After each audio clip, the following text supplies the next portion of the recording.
¿Cuáles son los dogmas sobre la Virgen María? ¿Qué es un dogma?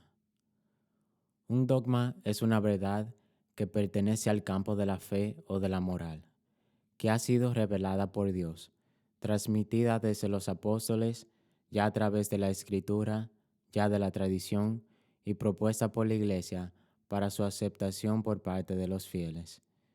Por ello, un dogma es una verdad absoluta, definitiva, incuestionable y absolutamente segura, sobre la cual no puede flotar ninguna duda. Una vez proclamado solemnemente, ningún dogma puede ser derogado o negado, ni por el Papa, ni por decisión conciliar.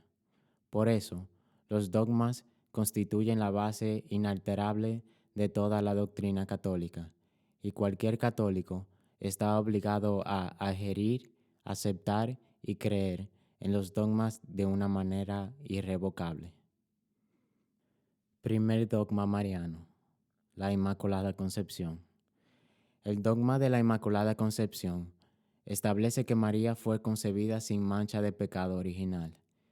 Muchos escritos de los padres de la Iglesia ya defendían también la Inmaculada Concepción de María, pues una vez que Jesús se volvió encarnado por medio de la Virgen María, era adecuado que ella estuviese completamente libre del pecado para expresar a su Hijo.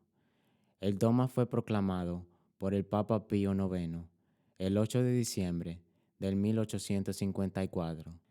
Declaramos, pronunciamos y definimos que la doctrina que sostiene que la Santísima Virgen María, en el primer instante de su concepción, fue por singular gracia y privilegio de Dios omnipotente, en previsión de los méritos de Cristo Jesús, Salvador del género humano, preservada inmune de toda mancha de culpa original, ha sido revelada por Dios, por tanto, debe ser firme y constantemente creída por todos los fieles. Segundo dogma mariano: la perpetua virginidad de María.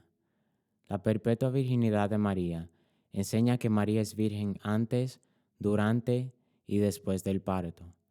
Este dogma mariano es el más antiguo de la Iglesia Católica y Oriental Ortodoxa, que afirma la real y perpetua virginidad misma en el acto de dar a luz el Hijo de Dios hecho hombre. Así María fue siempre virgen por el resto de su vida, siendo el nacimiento de Jesús como su hijo biológico una concepción milagrosa. En el año 107, Ignacio de Antioquía ya describía la virginidad de María. Santo Tomás de Aquino también enseñó esta doctrina, que María dio el nacimiento milagroso sin abertura del útero y sin prejuicio para el himen. Esta doctrina ya era un dogma desde el cristianismo primitivo, habiendo sido declarada por notables escritores como San Justino Mártir y Orígenes.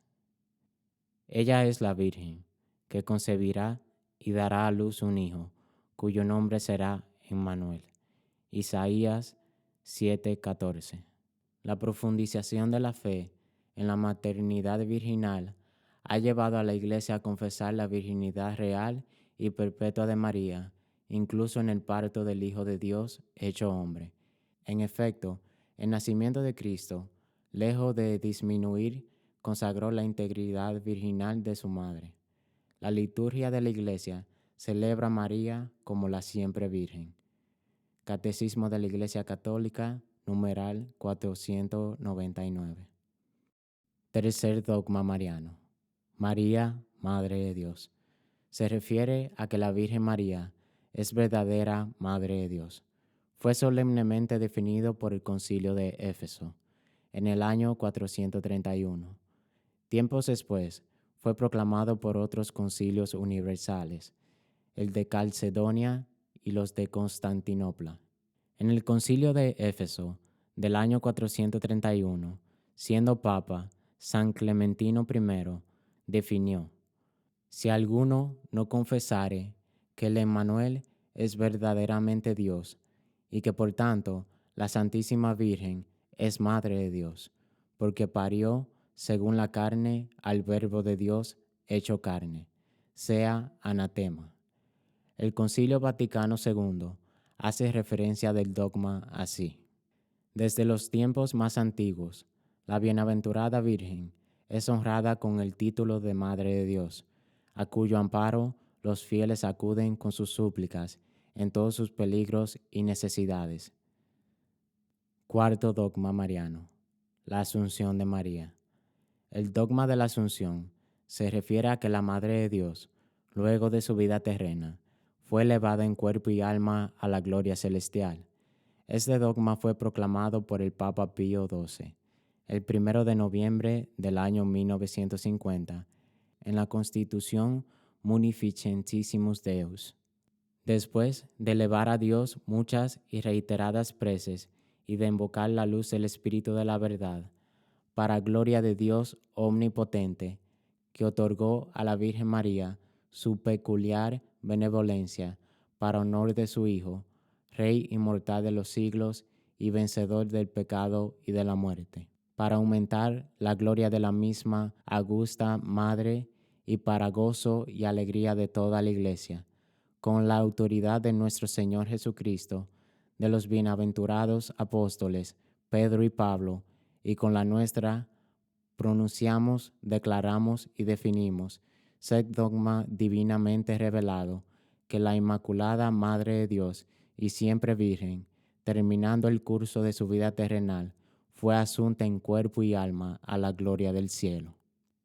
La Virgen María no puede ser objeto de culto o de adoración.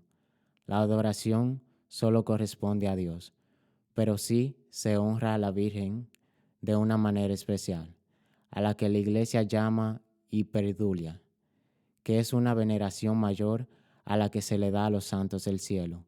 Ellos son objeto de culto de veneración.